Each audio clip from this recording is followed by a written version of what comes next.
इस संदेश का शीर्षक है उसका वचन चंगाई लेकर आता है। इसे सुनकर आशीष पाइए। सभी को गुड मॉर्निंग। क्या आज आप यहाँ पर इसलिए खुश हैं? सच में खुश हैं? सच में खुश हैं? ये सच में अच्छा है कि जमा होकर परमेश्वर की आराधना करें, कि उसके वचन में समय बिताएं, उसकी उपस्थिति में समय बिताएं, उससे मुलाकात करें अलग अलग तरीकों से। देखिए, हम यहाँ पर याकूब की पत्री का अध्ययन कर रहे हैं पिछले कुछ रविवार से, और आज हम यहाँ पर ब्रेक ले रहे हैं। और ये तो महीने का आखिरी रविवार है, और आखिरी रविवार को हम यही करते हैं कि हम जानबूझकर इस रविवार को अलग रखते हैं कि प्रचार करें और हम लोगों को सरल संदेश बताएं जो प्रभु में विश्वास को प्रोत्साहित करे, चंगाई, छुटकारे और चमत्कार के लिए। तो इसे हम अलौकिक रविवार कहते हैं। अब इसका यह अर्थ नहीं कि परमेश्वर दूसरे रविवारों में चमत्कार नहीं करते हैं, वो हर दिन अलौकिक काम करते हैं। आमीन। लेकिन बात यह है कि हम जानबूझकर इसे करते हैं। इसके पीछे कारण है कि हम खुद को याद दिलाते जाएं कि हम अलौकिक परमेश्वर की सेवा करते हैं। आमीन। कई बार हम भूल जाते हैं कि परमेश्वर महान काम करने वाले, चंगाई और छुटकारा देने वाले हैं, और परमेश्वर ऐसे हैं। इस तरह से हम भूल जाते हैं। जैसे हम आगे बढ़ते हैं हमारे मसीह यात्रा में, तो हमने कई साल पहले इस बात का निर्णय लिया, हम हर महीने इसे मकसद के साथ करेंगे, इस बात पर गौर करेंगे और निरंतर विश्वास को बढ़ाते जाएंगे, और निरंतर हम खुद को याद दिलाएंगे कि जिस परमेश्वर की हम सेवा करते हैं वो चमत्कार करने वाले हैं। तो इन सब में हम यानी परमेश्वर के लोग अनुभव करते हैं, वो हमारे जीवन में काम करते हैं और हम गवाही पाते हैं, निरंतर गवाही पाते हैं, ये सारी बातें। और देखिए, हम विश्वास करते हैं कि ये तो कलीसिया का निश्चय ही एक काम है, और वो ये है कि केवल वचन का प्रचार ही न करें लेकिन सेवकाई करें परमेश्वर की सामर्थ का, ताकि परमेश्वर के लोग अनुभव कर सकें कि उसकी सामर्थ उनके जीवन में काम करती है। और इसका भाग है कि हम महीने का आखिरी रविवार हम अलग रखते हैं अलौकिक रविवार के रूप में, और हम यही तो करने वाले हैं। और कुछ पल हम यहाँ पर अपने आप को परमेश्वर का वचन याद दिलाएंगे, और फिर हम प्रार्थना करेंगे और लोगों की सेवकाई करेंगे, और फिर देखेंगे कि परमेश्वर अपने तरीके से क्या काम करना चाहते हैं। लेकिन हम सबके लिए सबसे महत्वपूर्ण बात है कि हम अपेक्षा करें। आमीन।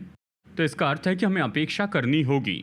हमें अपेक्षा करनी है कि परमेश्वर काम करे, अपेक्षा करनी है कि वो काम करें। अगर हमारे पास अपेक्षाएं नहीं हैं तो हम जो भी कर रहे हैं वो बोरिंग होगा, सूखा होगा।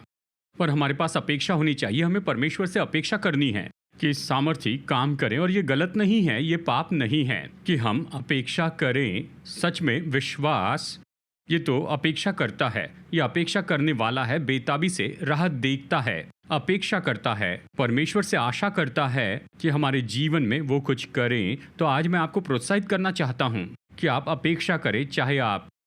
चाहे आप कहते हैं कि मुझे मेरे शरीर में चंगाई चाहिए, या फिर मेरे मन में, या परमेश्वर आपके जीवन की परिस्थिति में सामर्थ्य रूप में काम करें, तो आप अपेक्षा करें, अपेक्षा रखिए कि परमेश्वर कुछ सामर्थ्य काम करें आपके जीवन में। जैसे हम वचन में कुछ समय बिताते हैं और फिर हम सेवकाई के समय में जाएंगे। देखिए, बहुत से अलग अलग तरीके हैं जिसके द्वारा परमेश्वर चंगाई देते हैं। बहुत से तरीके हैं। ऐसा समय जब प्रभु महान रूप में काम करते हैं। शायद ऐसा हो सकता है कि नए नए लोग आए हैं जो कि ज़्यादा कुछ नहीं जानते हैं मसीह विश्वास के बारे में। शायद वो कुछ भी नहीं जानते हैं। शायद वो यहाँ पर ऐसे ही आ गए हैं, पहली सभा में यानी कलीसिया में पहली बार आए हैं, प्रभु उन्हें चंगाई देते हैं, और फिर हम सोचते हैं, जानते हैं ये कैसे हुआ है? परमेश्वर ने बस महान रूप में काम किया और बस ये हो गया। क्योंकि परमेश्वर महान है, वो ये सब कुछ करते हैं और वो कर सकते हैं।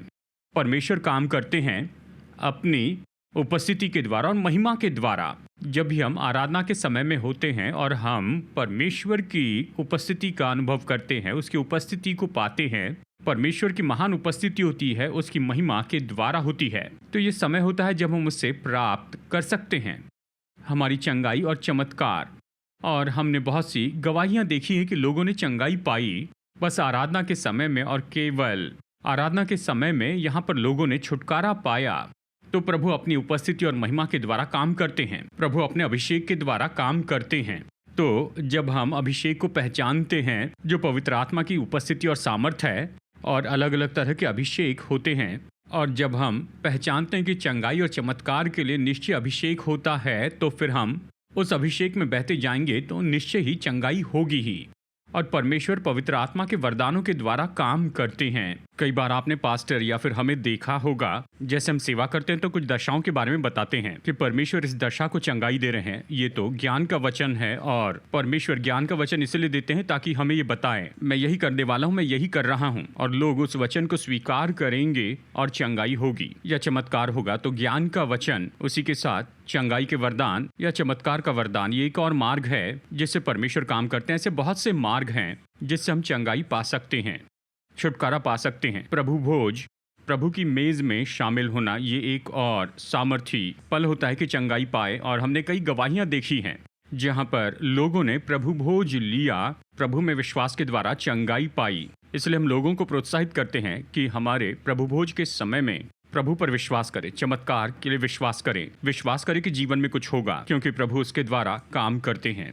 लेकिन आज सुबह मैं आपको ये बात याद दिलाना चाहता हूँ, एक जो सबसे सामान्य तरीका है जिसके द्वारा परमेश्वर हमारे जीवन में चंगाई देते हैं, और वो है उसके वचन के द्वारा, यानी उसके वचन के द्वारा। तो आइए एक साथ मिलकर कहते हैं, उसका वचन चंगाई लाता है। एक और बार कहिए, उसका वचन चंगाई लाता है। तो ये तो एक सबसे सामान्य तरीका है कि परमेश्वर चंगाई लेकर आते हैं आपके जीवन में और मेरे जीवन में। तो आज रविवार की सुबह मैं आपको प्रोत्साहित करता हूँ इस बात के बारे में। देखिए, बाइबल में ये बात बहुत ही स्पष्ट है और हम सब लोग सहमत होंगे कि परमेश्वर अपने वचन के द्वारा काम करते हैं। परमेश्वर अपने वचन के द्वारा काम करते हैं। जब आप बाइबल खोलते हैं तो पहले ही वचन से, यानी उत्पत्ति अध्याय 1 वचन 1 से, ये सच्चाई हमारे सामने लाकर रखी गई है। ये कहता है, आदि में परमेश्वर ने आकाश और पृथ्वी की सृष्टि की। पृथ्वी बेडोल और सुनसान पड़ी थी और गहरे जल के ऊपर अंधियारा था, यानी जल के ऊपर। और फिर वचन 3 कहता है, जब परमेश्वर ने कहा कि उजियाला हो, और उजियाला हो गया। यानी बाइबल के बिल्कुल शुरुआती वाक्यों में बाइबल हमें बताती है परमेश्वर ऐसे ही काम करते हैं। वो केवल बोलते हैं, वो बस कहते हैं, और उसका वचन सब कुछ अस्तित्व में लेकर आता है। परमेश्वर ने कहा कि उजियाला हो, और उजियाला हो गया। परमेश्वर अपने वचनों के द्वारा काम करते हैं। इसके लिए बहुत से वचन हैं। कुछ वचन याद दिलाना चाहता हूँ। भजन अध्याय 33 वचन 6 और 9 कहते हैं, आकाश मंडल यहोवा के वचन से बना और उसके सारे गण उसके मुंह की श्वास से बने हैं। वचन 9, जब उसने आज्ञा दी तब वास्तव में वैसा हो गया। जब उसने कहा तब हो गया, उसने आज्ञा दी तब वास्तव में वैसा ही हो गया। बस यही परमेश्वर का वचन, उसने आज्ञा दी, उसने बस कहा और ये हो गया। तो परमेश्वर अपने वचन के द्वारा काम करते हैं। जब वो कुछ करना चाहते हैं वो बस बोलते हैं, खोलते हैं, वो भेजते हैं अपना वचन। जब आप नए नियम में आते हैं, नया नियम हमें यही बात बताता है। इब्रानियों अध्याय 11 वचन 3, और बाइबल कहती है कि विश्वास ही से हम जान जाते हैं कि सारी सृष्टि की रचना परमेश्वर के वचन के द्वारा हुई है। सारी सृष्टि की रचना परमेश्वर के वचन से हुई है। पर यह नहीं कि जो कुछ देखने में आता है वो देखी हुई वस्तुओं से बना हो। दूसरे शब्दों में, ये जो दृश्य है वो तो अदृश्य में से बाहर आया है, जो स्वाभाविक है वो बाहर आया उस आत्मिक में से। इसलिए परमेश्वर के वचन के द्वारा आकाश बनाया गया। ये सारी जो इतनी बड़ी सृष्टि है, ये सब जो है ये तो बस परमेश्वर के वचन से आया। जरा कल्पना कीजिए कितनी सामर्थ या ऊर्जा खोली गई होगी या ये भेजी गई होगी कि सारी सृष्टि को इस तरह से बना दें। और केवल वचन से ही सारी सृष्टि नहीं हुई, लेकिन परमेश्वर का वचन इसे थामे हैं, इसे संभाले हुए है। वो सारी चीजों को सही जगह पर रखता है। हम इसके बारे में इब्रानियों 1:3 में पढ़ते हैं। ये कहता है यीशु मसीह परमेश्वर का स्वरूप है, और ये कहता है कि वो सब वस्तुओं को अपनी सामर्थ के वचन से संभालता है। तो ये जो सारा संसार है इसे संभाला गया है, ये चलाया जा रहा है, इसे बनाए रखा गया है, ये तो चलाया जा रहा है परमेश्वर के वचन से। क्या आप सुन रहे हैं? वचन इतना सामर्थी है, और इसलिए जब परमेश्वर आपको चंगाई देना चाहते हैं, या मुझे, जब परमेश्वर आपके जीवन में चमत्कार करना चाहते हैं कि छुटकारा लाए या आपकी परिस्थिति को बदल दे, कि बीमारी को तंदुरुस्ती में बदल दे, गरीबी को संपन्नता में पूरी तरह बदल दे, और हमें हमारे सारे बंधनों से छुड़ाए, ताकि हम तो छुड़ाए जाए और आज़ादी में चलने लगे, कि हमारे मन और भावनाओं को चंगाई दे। वो इसे कैसे करेंगे? उसी तरह से साथ ही इस समझ को आप प्राप्त कर ले कि परमेश्वर के वचन की सामर्थ कितनी महान है, कि ये जो सारी सृष्टि है ये तो बनाई गई, ये संभाली गई, ये अभी संभाली जा रही है परमेश्वर के वचन से। क्या आपके जीवन में ऐसा कुछ है जो परमेश्वर के वचन की सामर्थ ठीक नहीं कर सकती है? इसके बारे में सोचिए। तो परमेश्वर जब आपको और मुझे चंगाई देना चाहते हैं तो वचन के द्वारा देते हैं। भजन 107 वचन 20, हम इस वचन से बहुत परिचित हैं। वो, आइए एक साथ इसे पढ़ते हैं। वो अपने वचन के द्वारा उनको चंगा करता, और जिस गड्ढे में पड़े हैं उससे निकालता है। चंगाई और छुटकारा परमेश्वर इसे आपके और मेरे जीवन में कैसे करेंगे? वो अपना वचन भेजते हैं और उनको चंगाई देते, और जिस गड्ढे में वे पड़े हैं उससे निकालते हैं। तो अगर आप और मैं किसी मुश्किल परिस्थिति में हैं, शायद आर्थिक रीति से, शायद आपके दफ्तर की जगह पर, या फिर संबंध की समस्या है, चाहे वो जो भी हो, जो ध्यान भटकाता है, परेशान करता है, मुश्किल लाता है, तो फिर स्वर्ग से छुटकारा कैसे आएगा? क्या वो आपको फेडेक्स से भेजा जाएगा, डॉन्जो से या स्विगी से? वो कैसे आएगा? उसने अपना वचन भेजकर उन्हें चंगाई दी, और जिस गड्ढे में वे पड़े थे उससे उन्हें निकाला है। और इसलिए परमेश्वर का वचन इतना महत्वपूर्ण है। ये तो एक माध्यम है, मैं इस शब्द का उपयोग कर रहा हूं। ये तो वो माध्यम है जिसके द्वारा परमेश्वर की सामर्थ भेजी जाती है आपके और मेरे जीवन में, कि चंगाई लाए, छुटकारा लाए, कि परमेश्वर का काम लाए। नीति वचन अध्याय 4 वचन 20 से 22, ये फिर से परिचित वचन है। राजा सुलेमान, जिसे उसके पिता राजा दाऊद ने सिखाया, वो लिखकर कहता है, हे मेरे पुत्र, मेरे वचन ध्यान धर के सुन, और अपना कान मेरी बातों पर लगा।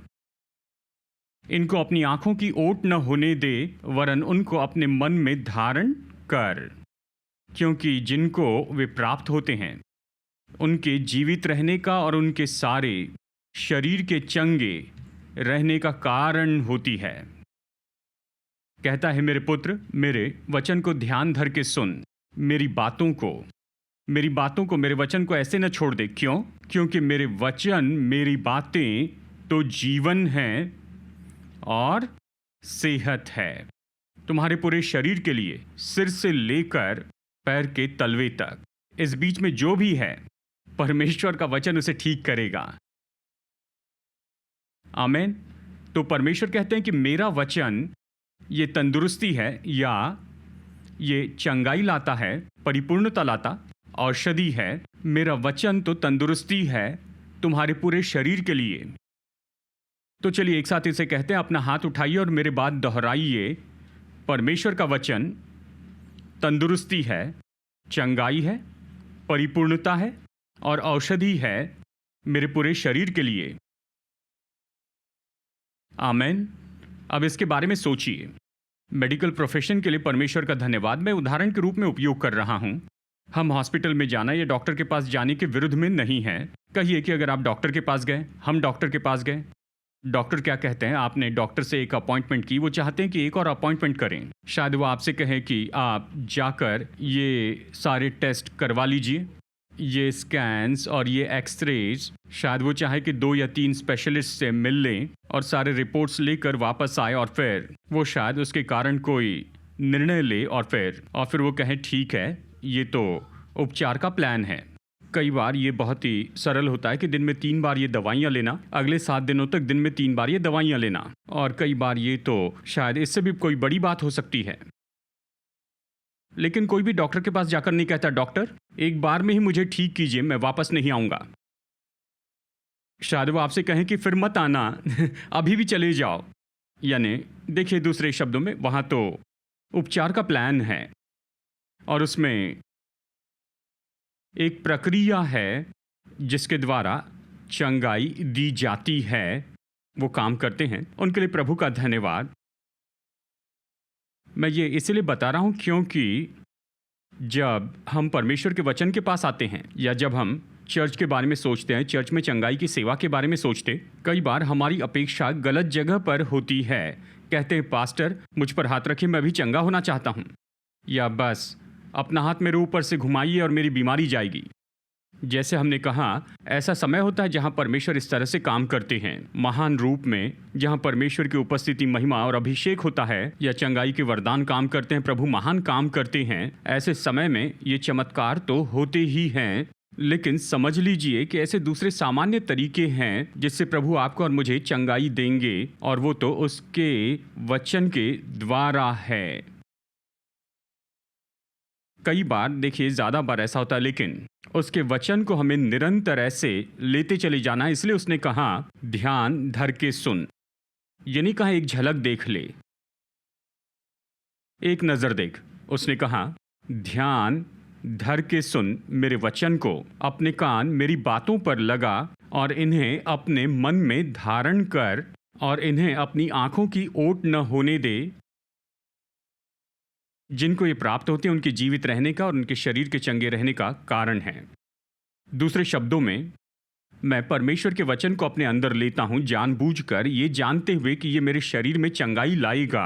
कई बार ये तो होता है बस एक ही संदेश के द्वारा, यानी बस ये तो अद्भुत है, विश्वास आता है, चंगाई होती है। लेकिन कई बार आपको परमेश्वर का वचन सुनते चले जाना है, काफ़ी लंबे समय तक आपको परमेश्वर का वचन सुनते रहना है और उसका वचन काम करेगा और चंगाई की सामर्थ खोलेगा हमारे शरीर में। क्या आप सुन रहे हैं? वो यही तो कहता है, मेरे वचन ध्यान धर के सुन, इसे अपने मन में धारण कर, तब चंगाई आएगी। ये पूरे शरीर की तंदुरुस्ती या आपके शरीर को चंगाई देगा। देखिए, ऐसे कई बार होता है जब हम अच्छा महसूस नहीं करते हैं, बीमार महसूस करते हैं। हाँ ठीक है, मुझे आराम करना होगा, मैं आराम करूँगा, मैं लेट जाऊँगा, जो भी हो, लेकिन जानबूझकर अपने लिए परमेश्वर के वचन को लेते जाऊँगा, उस वचन को बोलूँगा, उस वचन पर मनन करूँगा, अपनी बाइबल खोलूँगा, चंगाई के वचन पढ़ूँगा। क्यों? क्योंकि उसका वचन तो चंगाई है मेरे पूरे शरीर के लिए। क्या आप इसे समझ रहे हैं? परमेश्वर ने कहा इसे अपने मन में रख, मेरा वचन तो चंगाई है तुम्हारे पूरे शरीर के लिए, यानी आपके सिर से लेकर पैर के तलवे तक, और इस बीच में जहां भी समस्या है शरीर या मन में, उसका वचन चंगाई देगा। लेकिन आपको इसे लेना है और खुद इसे लेते जाना है। ये वचन है, वचन ले ले। जब हम प्रभु यीशु मसीह की चंगाई की सेवकाई को देखते हैं, हम देखते हैं जैसे सुसमाचारों में है कि यीशु ने बहुत से अलग तरीके से सेवकाई की। ऐसा समय था जब वो बेतसदा के हौदी के पास में गए और वहाँ उस हौदी के पास बहुत से लोग थे, बहुत से बीमार थे, पर एक व्यक्ति से कहा कि तू अपनी खाट उठा और चल, और बाकी सबको बीमार ही छोड़ दिया। तो यीशु ने केवल ऐसा क्यों किया? खैर, उसने बताया और कहा अपने पिता को जो करते देखता हूं वही करता हूं। तो पिता ने एक व्यक्ति की और मेरी अगुवाई की, एक चमत्कार खत्म, बाकी सब लोग ऐसे ही छोड़ दिए गए। क्यों? ये परमेश्वर का महान काम है। कुछ परिस्थिति में लोग आए, एक अंधा व्यक्ति आया तो उसने अपने थूक से कीचड़ बनाया और उसकी आंखों पर लगाया और कहा शीलो के हौदी में इसे धो ले। उसने ये सभी के लिए नहीं किया है, कोई ऐसे मिट्टी से चंगाई की सेवा नहीं, सुबह से शाम तक कीचड़ बनाए लोगों की आंखों पर लगाए जाओ धो, नहीं। ये तो अलग था उस एक व्यक्ति के लिए। क्यों? पिता यह करना चाहते थे तो इसने किया। लेकिन हम इसमें ये बात तो देखते हैं, मैं ये कहना चाहता हूं कि वो तो अलग थे और कुछ लोगों के लिए बनाए गए थे।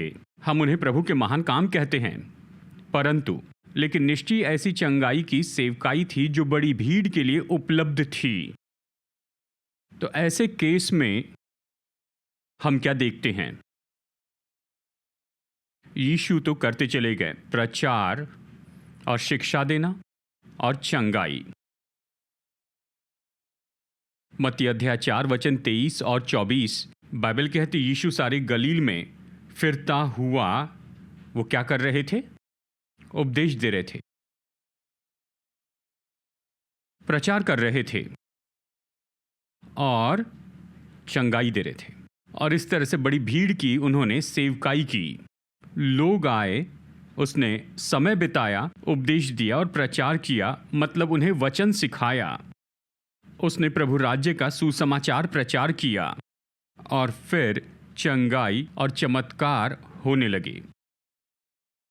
मत्ती अध्याय 9 वचन 35 में यही बात है। तो वो उपदेश और प्रचार करते गए और चंगाई दी। उसने उन्हें पहले वचन दिया। उसने क्या सिखाया? पुराने नियम से।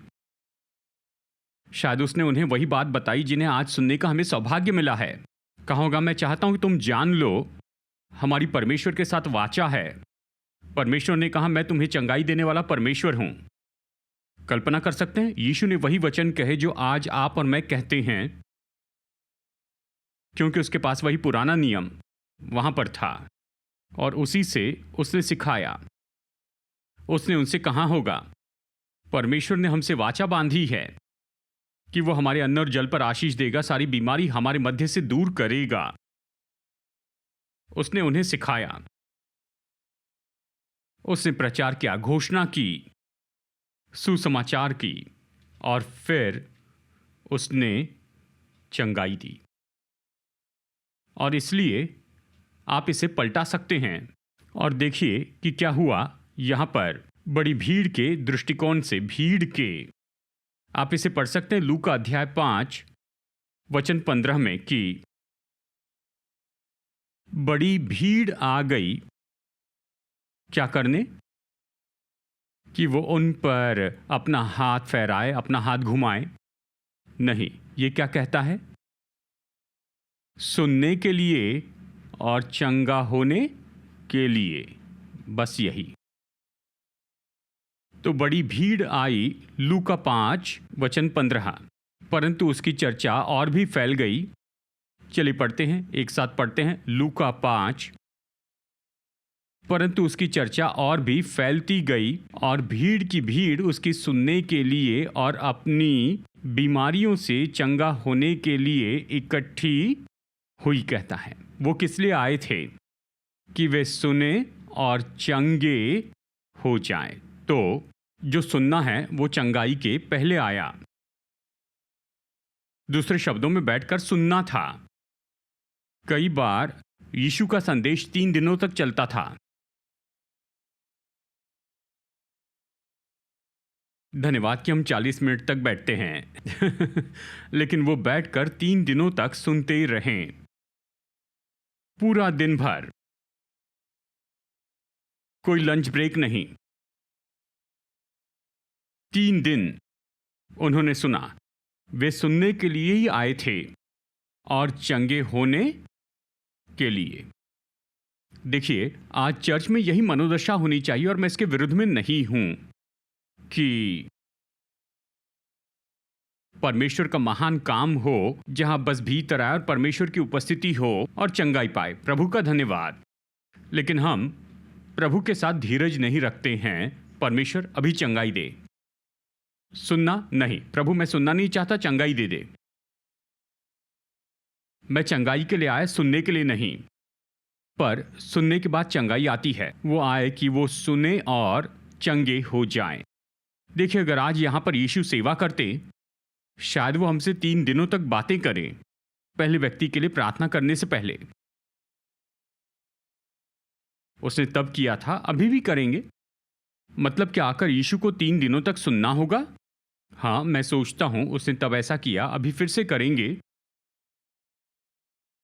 वो सुनने के लिए आए और चंगा होने के लिए आए थे। सुनना क्यों जरूरी है? चलिए एक और उदाहरण देखते हैं। लूका अध्याय 6 वचन 17 में ये फिर दोहराता है। लूका वो तो चिकित्सक था, वो एक डॉक्टर था, ये डॉक्टर लिख रहा है। इसका मतलब वो सारी बातों का मूल्यांकन करता है। वो कह रहा है लोग क्यों चंगे हो रहे थे, यीशु सेवा में क्या कर रहे थे। यहाँ चिकित्सक रिपोर्ट करता है। लूका अध्याय 6 वचन 17।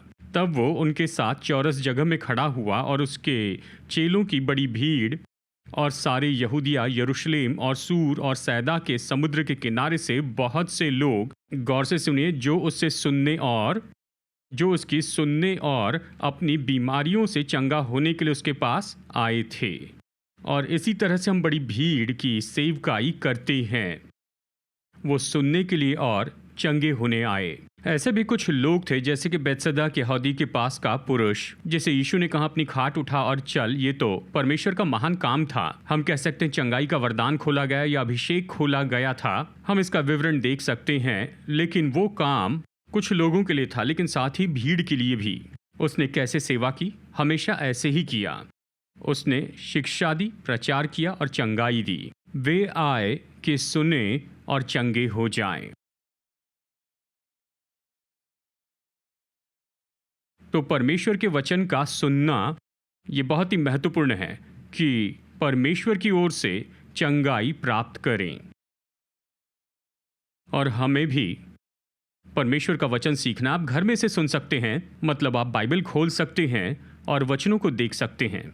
और अवश्य ही चर्च की ओर से ये तो हमारी जिम्मेदारी है कि आपको वचन बताए, वचन में से सिखाए, और इसलिए हम समय लेते हैं, वचन की सेवा करते हैं। लेकिन बात तो ये है कि निश्चय परमेश्वर के वचन को सुनना होगा ताकि हम परमेश्वर की ओर से चंगाई प्राप्त करें। क्या आप समझ रहे हैं?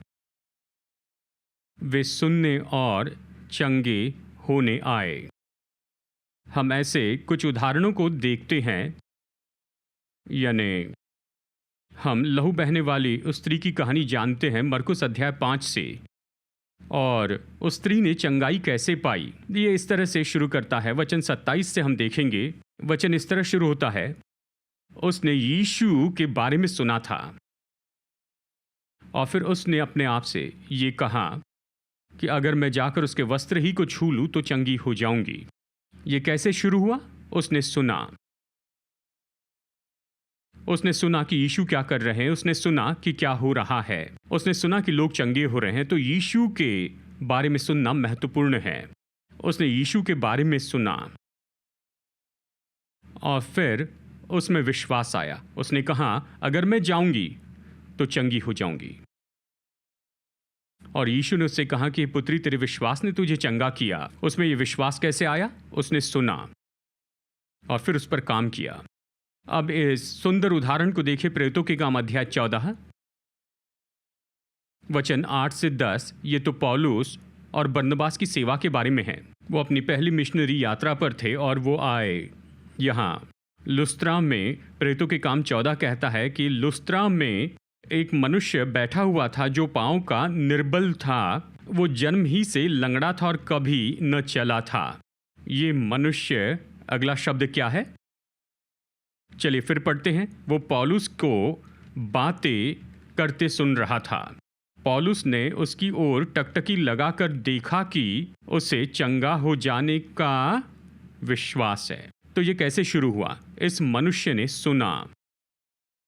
तो अवश्य ही पौलुस प्रचार कर रहा था और जो पौलुस प्रचार कर रहा था उससे उसके हृदय में विश्वास आया। हम नहीं जानते पौलुस का संदेश कितना बड़ा था। वो तो सारी रात प्रचार करता था।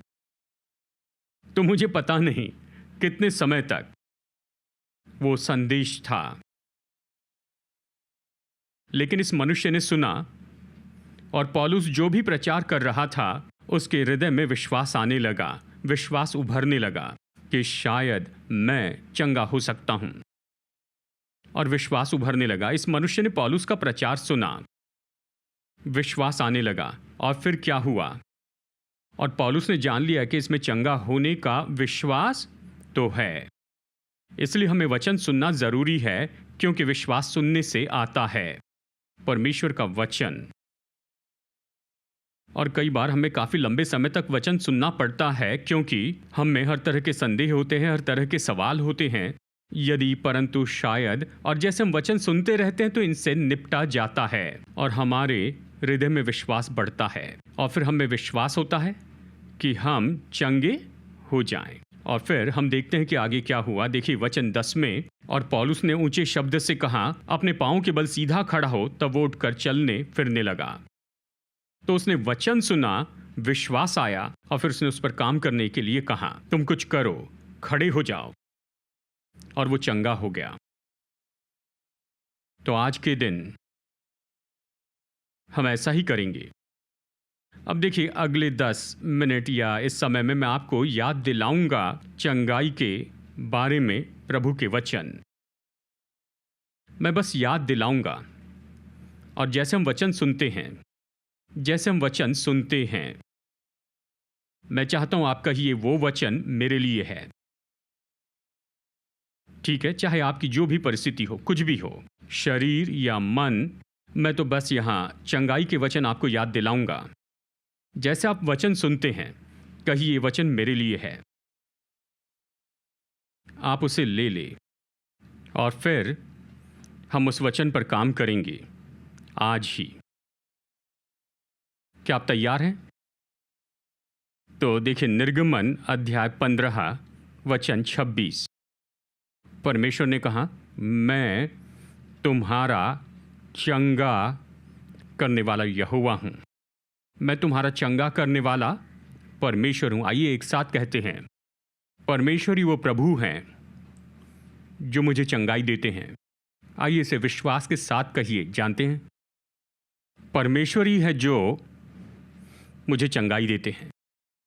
निर्गमन अध्याय 23 वचन 25 और 26 में कहते हैं, तो अपने परमेश्वर यहोवा की उपासना करना, तब वो तेरे अन्न और जल पर आशीष देगा। और वो ये कहता है कि मैं तेरे बीच में से रोगों को दूर करूंगा। तेरे देश में न तो किसी का गर्भ गिरेगा और न कोई बांझ होगी, और तेरी आयु मैं पूरी करूंगा। क्या आप कल्पना कर सकते हैं? ये पुराने नियम की प्रतिज्ञा है। हम तो नई वाचा है, और बाइबल कहती है कि ये उत्तम वाचा है और इसमें उत्तम प्रतिज्ञाएं हैं। हम ये प्रतिज्ञा पढ़कर कह सकते, परमेश्वर मेरे पास इससे उत्तम है। आमेन। तो चलिए इसे कहते हैं, मैं अपने प्रभु परमेश्वर की सेवा करता हूं। वो मेरे अन्न और जल पर आशीष देते हैं, और वो मेरे मध्य में से रोगों को दूर कर देते हैं। सच में से विश्वास के साथ में कहिए, और वो मेरे मध्य में से रोगों को दूर कर देते हैं। आमेन। और फिर अगले वचन में कहता है कि किसी का गर्भ नहीं गिरेगा और न कोई बांझ होगी, मैं तेरी आयु पूरी करूंगा। मुझे याद है कुछ समय पहले जब हमारा नेपाली चर्च था, कुछ साल पहले हमने उन्हें रिलीज़ किया, क्योंकि वो अच्छी सेवा कर रहे थे, वो अच्छे से काम कर रहे हैं। लेकिन हमारे पास हमारी नेपाली सभा होती थी, और मुझे याद है, यानी हमारे एक assistant pastor, Nepali pastor, assistant pastor, वो हमारे बाइबल कॉलेज के ग्रेजुएट है। तो वो और उनकी पत्नी, यानी पहला बच्चा मिसकैरेज हो गया, और वो आकर मुझसे ऑफिस में मिले, और मैं तो उनका दुख देख सकता था। जानते हैं, उन दोनों को दुख था, और खास करके पत्नी को। और मैंने अपनी बाइबल में ये वचन खोला, और बाइबल में यही तो कहा गया है कि परमेश्वर ने कहा है कि तुम्हारे देश में किसी का गर्भ नहीं गिरेगा, ना कोई बांझ होगा। ये वचन है, इस पर विश्वास करते हैं। मैं आशा की एक छोटी चिंगारी देख सका, बस एक छोटी प्रोत्साहना उस बहन के जीवन में। हमने प्रार्थना की। 1 साल बाद वो वापस आए, और वो चाहते थे कि मैं, यानी ये पहला कुछ खिलाना पास्टर आपको करना चाहिए, ये जो स्पून से उसे खिलाना है। वो बच्चे के साथ आए। जानते हैं, प्रभु का धन्यवाद हो, उसका वचन काम करता है। मैंने प्रोत्साहित किया कि उस वचन पर विश्वास करें। हम ऐसे प्रभु की सेवा करते हैं जो हमारे अन्न जल पर आशीष देते हैं। वो हमारे मध्य से सारे रोग दूर करते हैं और हम अपनी आयु के दिन पूरे करेंगे, मतलब अपना पूरा जीवन हम जिएंगे। हमें पहले मरने की ज़रूरत नहीं, हमें जल्दी मरने की ज़रूरत नहीं। आप अपने जीवन को पूरी तरह जिए। ऐसे बहुत से दूसरे वचन हैं जो हमें ये बात याद दिलाते हैं। भजन संहिता 91:10, ये स्क्रीन पर नहीं है, मैंने स्लाइड में नहीं रखा। भजन 91:10 कहता है, कोई विपत्ति तुझ पर न पड़ेगी और न कोई दुख तेरे डेरे के निकट आएगा। इसलिए कोई मरी मेरे डेरे के निकट नहीं आएगी। ये हमारा विश्वास है। परमेश्वर, आपने कहा कि कोई मरी मेरे डेरे के निकट नहीं आएगी। यही भजन वचन 14 से 16 में इस तरह कहता है, संकट में मैं उसके संग रहूंगा, मैं उसको बचाकर महिमा दूंगा। उसने जो मुझसे स्नेह किया है, मैं संकट में उसके संग रहूंगा, मैं उसे छुड़ाऊंगा, उसकी महिमा बढ़ाऊंगा, मैं उसे दीर्घायु से, वचन 16, मैं उसको दीर्घायु से तृप्त करूंगा और अपने किए हुए उद्धार का दर्शन दिखाऊंगा। देखिए, आज मार्च 27 है। 31 मार्च हर साल विशेष दिन होता है क्योंकि लगभग 8 साल पहले मैं मरने पर था। देखिए, हमने 2001 में शुरू किया। सन 2001 में हमने 2 बच्चों को जन्म दिया। एक तो कलीसिया थी और दूसरा सॉफ्टवेयर कंपनी थी, और ये दोनों लगभग एक ही महीने में पैदा हो गए। और इस तरह हमने बेंगलुरु में ये सब कुछ शुरू किया। तो मैं सॉफ्टवेयर कंपनी शुरू की, कलीसिया शुरू की, सब कुछ अच्छा ही चल रहा था। अवश्य ही काम तो बहुत ज़्यादा तनाव से भरा था। और फिर सन 2023 में मैं तो हर रविवार 3 सभाएं करता था। बेंगलुरु में 2 सभाएं करता था और फिर मैं 2 बजे की फ़्लाइट पकड़कर मैंगलोर जाता था। मैंगलोर में 4 बजे की सभा करता था। 7 बजे की फ़्लाइट लेकर रात को 10:30 बजे घर लौट कर आता था, या कई बार 11 बजे। और फिर सोमवार फिर काम पर। जीवन इसी तरह से था। मैं इसका आनंद उठा रहा था, लेकिन मेरा शरीर इसे सहन नहीं पा रहा था। और हम तो बहुत अच्छा काम कर रहे थे, मेरा मतलब है यानी बिजनेस साइड में हमारा चर्च बढ़ रहा था। मार्च 2014, मुझे याद है मिशन ट्रिप पर गए थे। उस मार्च महीने के महीने में आनंद मैथ्यू थे। मैं सोचता हूँ हम चंडीगढ़ गए थे। हमने वहाँ मिशन ट्रिप की और हम वापस लौट आए।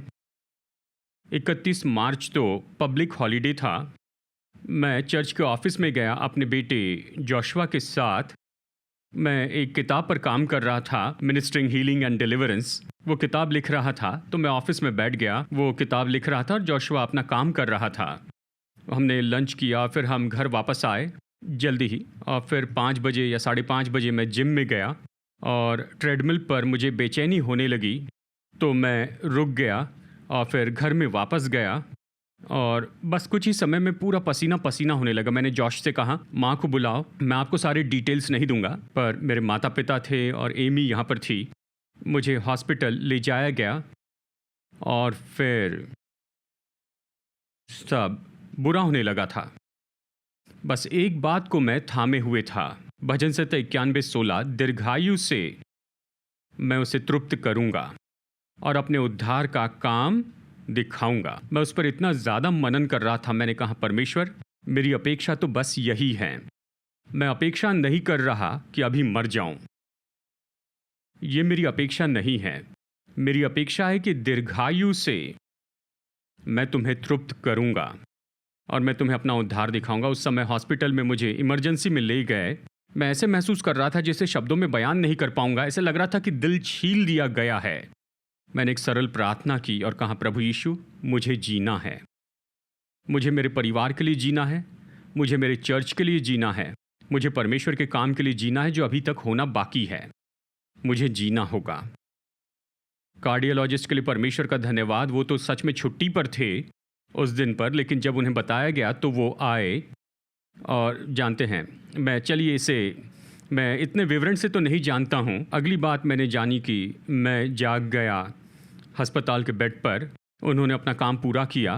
उन्होंने कहा, एमी, और मुझसे कहा, आपका दिल रुक गया था, आप टेबल पर थे, दिल की धड़कन नहीं थी। चले गए। हाँ, उस कार्डियोलॉजिस्ट के लिए प्रभु का धन्यवाद। आज भी मैं हर महीने 31 तारीख को मैसेज भेजकर धन्यवाद देता हूँ। मैं आभारी हूँ डॉक्टर्स के लिए परमेश्वर का धन्यवाद। आमीन। शायद वो हमें भूल गए होंगे, नहीं मैं जानता हूँ वो हमें पहचानते हैं। हर महीने 31 तारीख को मैं उन्हें मैसेज भेजता हूँ, उनका धन्यवाद करता हूँ। लेकिन मैं तो यही कहना चाहता हूँ, उन सब के बीच में मेरा हृदय विश्राम पा रहा था भजन 91:16 से, दीर्घायु से मैं तुझे तृप्त करूँगा और अपना किया हुआ उद्धार दिखाऊंगा। अब अवश्य ही उसके बाद मुझे बदलाव करने पड़े हैं, तो हमने कंपनी बंद कर दी और चर्च पर फोकस करने का निर्णय लिया। हाँ, लेकिन परमेश्वर का वचन, हम इसमें विश्राम कर सकते हैं। आमीन। दीर्घायु से मैं तुझे तृप्त करूंगा और तुझे अपना किया हुआ उद्धार दिखाऊंगा। भजन संहिता 103 पसंदीदा वचन है, हम सब इसे जानते हैं, तो एक साथ पढ़ते हैं। हे मेरे मन यहोवा को धन्य कहे और उसके किसी उपकार को न भूलना, वही तो तेरे सब अधर्म को क्षमा करता और तेरे सब रोगों को चंगा करता है। तो आइए एक साथ कहते हैं, मैं परमेश्वर को धन्य कहूंगा, मैं नहीं भूलूंगा उसके किसी भी उपकार को। वो मेरे अधर्म को क्षमा करते हैं और मेरे सब रोगों को चंगा करते हैं। वो मेरे सब रोगों को चंगा करते हैं। आमीन। अब ये तो वचन है। परमेश्वर चंगाई देते हैं हमारे सारे रोगों को, वो हमारे सारे रोगों को चंगा करते हैं। विश्वास कीजिए, परमेश्वर, मैं विश्वास करता हूं। मत्ती अध्याय 8 वचन 17 हमें बताता है, उसने आप हमारी दुर्बलताओं को ले लिया और हमारी बीमारियों को उठा लिया है, कि उसने जो कोड़े खाए उससे हम चंगे हो गए। तो आइए इसे एक साथ कहते हैं, यीशु ने मेरे अधर्म को उठा लिया, मेरी बीमारियों को उठा लिया, कि उसने जो कोड़े खाए उससे मैं चंगा हो गया। उसने मेरे रोगों को उठा लिया, उसने मेरी बीमारियों को उठा लिया, उसने जो कोड़े खाए उससे मैं चंगा हो गया। अपने शरीर से कहिए, शरीर, प्रभु वचन कहता है तुम चंगे हो गए हो। मेरे शरीर का हर एक सेल चंगा है। अब ऐसे बहुत से वचन जो मुझे पसंद हैं। रोमियो 8:11, जो आत्मा मुझ में वास करता है वो मेरे मरणहार देह को जीवन देता है। पवित्र आत्मा आपके मरणहार देह को जीवन देता है। तो ये विश्वास करें, पवित्र आत्मा मेरे मरणहार देह को जीवन देता है। प्रेरित पौलुस ने खुद ये कहा है कि यीशु का जीवन तो प्रकट होता है मेरे मरणहार देह में। 2 कुरिन्थियों 4:10 और 11, यीशु का जीवन तो प्रकट होता है मेरे मरणहार देह में। 1 कुरिन्थियों अध्याय 6 वचन 13, हम इन सारे वचनों को लिख सकते हैं। ये कहता है कि हमारी देह प्रभु के लिए है और प्रभु मेरी देह के लिए है। तो आइए एक साथ कहते हैं, मेरी देह ये बीमारी के लिए नहीं है, ये पाप के लिए नहीं है, ये प्रभु के लिए है और प्रभु मेरी देह के लिए है। यहोवा राफा तो मेरी देह के लिए है, उसकी चंगाई मेरी देह के लिए है। हाँ, यह है 1 कुरिन्थियों अध्याय 6 वचन 13, मेरी देह प्रभु के लिए है और प्रभु मेरी देह के लिए है। तो आपकी देह किसकी है? यहोवा राफा की। क्या इसकी देखभाल कर सकता है? हाँ, कर सकता है। हमारी देह प्रभु के लिए है और प्रभु मेरी देह के लिए है। मतलब यहोवा राफा आपकी देह के लिए है, मतलब इससे बढ़कर और कुछ नहीं चाहिए। यहोवा राफा तो आपकी देह के लिए है। मेरी देह प्रभु के लिए है और प्रभु मेरी देह के लिए है। उसकी चंगाई मेरी देह के लिए है। आमीन। कहिए, धन्यवाद प्रभु, धन्यवाद। मैं इस वचन के साथ अंत करूंगा क्योंकि यह हमारी सेवकाई के समय में ले जाएगा। याकूब अध्याय 5 वचन 14 और 15। याकूब 5 वचन 14 और 15। आइए एक साथ पढ़ते हैं वचन 14 और 15। आइए पढ़ते हैं। यदि तुम में से कोई रोगी है तो कलीसिया के प्राचीनों को बुलाए और वो प्रभु के नाम से उस पर तेल मलकर उसके लिए प्रार्थना करे और विश्वास की प्रार्थना के द्वारा रोगी बच जाएगा और प्रभु उसको उठाकर खड़ा करेगा, और यदि उसने पाप भी किए हो तो उनको भी क्षमा हो जाएगी। तो याकूब लिख रहा है, विश्वासियों को लिख रहा है कि यदि कोई, यानी कोई बाहर नहीं छूटा, यहां पर उपस्थित हर एक व्यक्ति जुड़ा है इस यदि कोई में।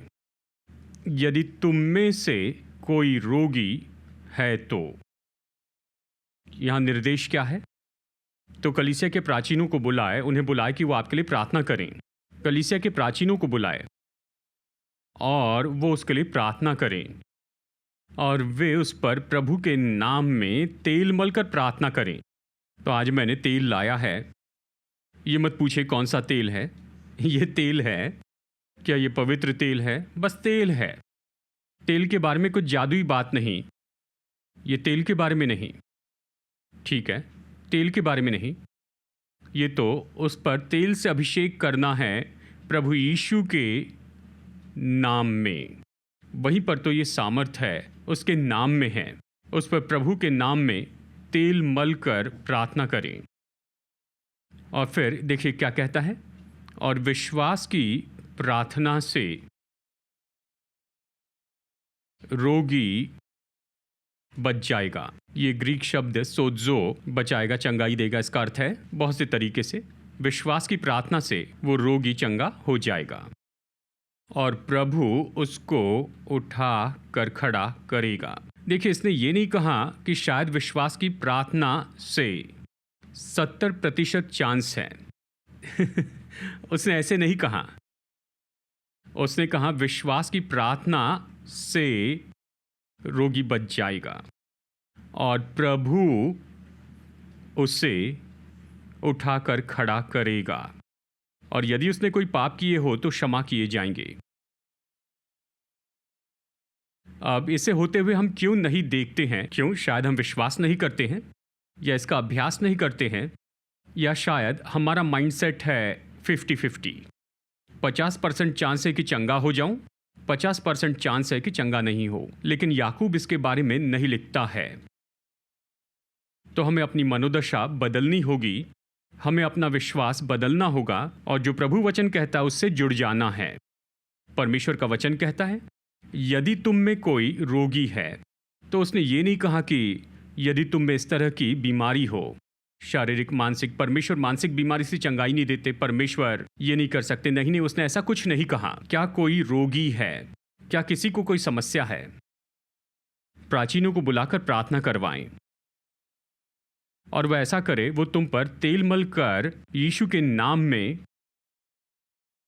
और विश्वास की प्रार्थना से, ऐसी प्रार्थना जो विश्वास से की गई है। देखिए, आज महान समय है। क्यों? क्योंकि हमने परमेश्वर की प्रतिज्ञाओं को सुना है। हमने सुना परमेश्वर ने कहा कि मैं तुम्हें चंगाई देने वाला हूं। हमने सुना परमेश्वर ने कहा कि मैं तुम्हारे मध्य से बीमारी दूर करूंगा। हमने सुना कि परमेश्वर ने कहा वो हमें सारे रोगों से चंगाई देते हैं। हमने ये सुना है। तो अच्छा समय कि ये कहें, प्रभु आपने जो कहा उस पर विश्वास करता हूं। विश्वास की प्रार्थना बीमार को चंगाई देगी, प्रभु उसे उठाकर खड़ा करेंगे। हमें यह विश्वास करना है। लहू बहने वाली स्त्री के जैसे उसने नहीं कहा कि चलो मैं इसकी कोशिश करती हूं, मैं जाके उसके वस्त्र को छू लेती हूं, देखते हैं क्या होता है, अगर कुछ नहीं हुआ तो भी ठीक है। नहीं, उसने कहा यदि मैं उसके वस्त्र की छोर को छू लूं तो चंगी हो जाऊंगी। यही तो अपेक्षा थी। इस अपेक्षा में कुछ गलत नहीं है, यह सही अपेक्षा थी। तो आज मैं चाहता हूं ऐसे अपेक्षा के साथ में आइए। जैसे हम तेल से अभिषेक करते हैं, इस अपेक्षा से आए जब वो तेल का अभिषेक करेंगे प्रभु के नाम में और विश्वास की प्रार्थना करेंगे, तो मैं अपनी चंगाई प्राप्त करूंगा, चाहे जो भी हो। कैसा करेंगे? मैं पाऊंगा, सरल विश्वास है। उसने कहा एक छोटे बच्चे के जैसे। देखिए, इसका अच्छा उदाहरण तो ये है, उदाहरण के लिए अगर कोई पिता अपने बच्चे को स्टेज पर रखता है और पिता नीचे खड़ा होता है और बेटे से कहता है कूदो, मैं तुम्हें पकड़ लूंगा, तो बच्चा पिताजी से नहीं कहेगा, पिताजी मैंने आपको जिम जाते हुए नहीं देखा है, मुझे नहीं लगता आप मुझे पकड़ पाएंगे। और जो बच्चा है इस तरह के कोई सवाल नहीं पूछने वाला है और कोई बहस नहीं करेगा। वो बच्चा कहेगा अगर मैं कूदूंगा तो ये पकड़ लेंगे, मैं कूदूंगा। बस बच्चे के जैसे वचन पर विश्वास करें। हम ऐसे ही करेंगे। तो आज हम समय लेंगे और प्रार्थना करेंगे और लोगों की सेवा करेंगे। अब मैं जानता हूं कि निश्चय इसके लिए समय लगेगा, तो अगर आप जाना चाहते हैं तो आप यहां से जाने के लिए आज़ाद हैं, आप जा सकते हैं। हम आपका नाम लिखने वाले नहीं हैं, ऐसा कुछ नहीं, ठीक है? क्योंकि लोग यहां पर आएंगे और हम तो उनके लिए प्रार्थना करेंगे। अगर आपको जाना है तो जाइए, जाइए। आखिरी व्यक्ति के जाने तक यहां बैठने का दबाव नहीं, उनकी सेवा होने तक कोई दबाव नहीं, पर हम यही तो करेंगे। लोग यहां पर एक लाइन में सामने आएंगे और जब वो लाइन में आएंगे, मैं आपसे ये नहीं पूछूंगा कि आपकी परिस्थिति क्या है, नहीं, हम बातचीत नहीं करेंगे। मैं बस यही करूंगा कि तेल का अभिषेक करूंगा यीशु मसीह के नाम में और बस कहूंगा चंगे हो जाएं यीशु के नाम में। ये बहुत ही सरल है, कुछ ही सेकंड्स लगेंगे और उस पल में मैं अपनी तरफ से, यानी एमी मेरे साथ होगी, मेरी ओर से हम विश्वास खोलेंगे, हम विश्वास की प्रार्थना करेंगे। आप अपनी ओर से कहिए प्रभु मैं ले लेता हूं। तो हम याकूब अध्याय 5, 14 और 15 पर काम कर रहे हैं। प्रभु के नाम में तेल मल कर और विश्वास की प्रार्थना से रोगी चंगा हो जाएगा और प्रभु उसे उठाकर खड़ा करेंगे। आमीन। तो ठीक है, अपेक्षा कीजिए ट्यूमर्स गायब हो जाए, अपेक्षा कीजिए जो भी हो, पुरानी बीमारी या फिर मुश्किल बातें हो। देह तो प्रभु की है और प्रभु देह का है। यहोवा राफा मेरी देह के लिए, उसके कोई काम कठिन नहीं, उसे चंगाई देना असंभव नहीं है कि वो बड़े काम करें। उसी ने आकाश और पृथ्वी की सृष्टि की है, उसके लिए कुछ भी कठिन नहीं है। तो बस बच्चे जैसे विश्वास रखें। क्या हम ऐसा करेंगे? ठीक है, तो देखिए हम यहां पर खड़े रहेंगे और जिन्हें प्रार्थना करवानी है आप लाइन में आइए। हम तेल का अभिषेक करेंगे, यीशु के नाम में बोलेंगे, आपको चंगा घोषित करेंगे और आप बस इस तरफ से वापस जाइए। क्या वहाँ पर लॉक लगा है? हाँ, तो ठीक है, आप उस तरफ से जा सकते हैं। अशर्स मार्गदर्शन करेंगे और फिर और आप उसके बाद यहाँ से जा सकते हैं। आपको आखिरी व्यक्ति के लिए प्रार्थना होने तक यहाँ बैठने की ज़रूरत नहीं है, बस आज़ाद महसूस करें। अगर आप बैठकर प्रार्थना करना चाहते हैं तो निश्चय आप कर सकते हैं, अगर जाना चाहते हैं तो जा सकते हैं। लेकिन हम समय लेंगे कि बस तेल से अभिषेक करे हर एक व्यक्ति का जो प्रार्थना करवाना चाहते हैं। आमीन। तो ये चर्च के लिए निर्देश है और हमें इसमें काम करना है, ऐसे ही करना है। और प्रभु अपना काम करें। जब आप चंगाई या चमत्कार पाते हैं तो अपनी गवाही हमें बताइए, आपका नाम लिए बिना हम इसे बताएंगे ताकि दूसरे लोग जाने कि परमेश्वर अपने वचन के लिए विश्वास योग्य है। आमीन। संदेश सुनने के लिए धन्यवाद। भरोसा करते हैं कि ये संदेश आपके लिए आशीष रहा। मुफ्त के स्रोत पाने के लिए, जिनमें हैं सरमन नोट्स और पब्लिकेशन, पाने के लिए विजिट करें apcwo.org पर। बेंगलुरु के एपीसी बाइबल कॉलेज की जानकारी पाने के लिए विजिट कीजिए apcbiblecollege.org पर। याद रखिए, all peoples church Bengaluru app download कीजिए एप्पल या गूगल प्ले स्टोर से।